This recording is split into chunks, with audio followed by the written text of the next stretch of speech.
யார் இந்த ஐயப்பன்? ஐயன் மற்றும் அப்பன் என்பதில் உருவான பேர் ஐயப்பன். இது தந்தை என்று பொருள்படும். சாஸ்தா எனும் வேதகால சொல்லாலும் ஐயப்பனை அழைக்கிறார்கள். இது ஆசிரியர் மற்றும் வழிகாட்டி என பொருள்படும்.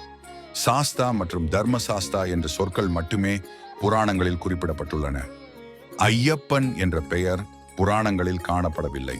ஐயப்பன் ஹரிஹரசுதன் என்றும் அழைக்கப்படுகிறார். ஹரி மற்றும் ஹரன் இணைந்து உருவாகியவர் ஐயப்பன் என்பதால் ஹரிஹரசுதன் என்று அழைக்கப்படுகிறார்.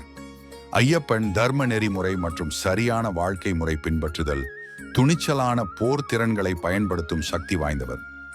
ஐயப்பன் கடவுளாக இருக்கும் பல கோவில்கள் இருந்தாலும் மிக முக்கியமான ஐயப்பன் சன்னதி மேற்கு தொடர்ச்சி மலையில் அமைந்துள்ளது.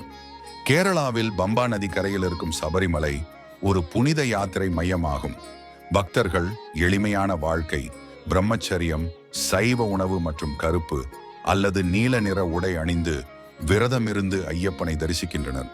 இவ்வாறு விரதமிருந்து தன்னை காண வரும் பக்தர்களுக்கு அவர்களின் வேண்டுதலை நிறைவேற்றும் கடவுளாக அமைகிறார் ஐயப்பன்.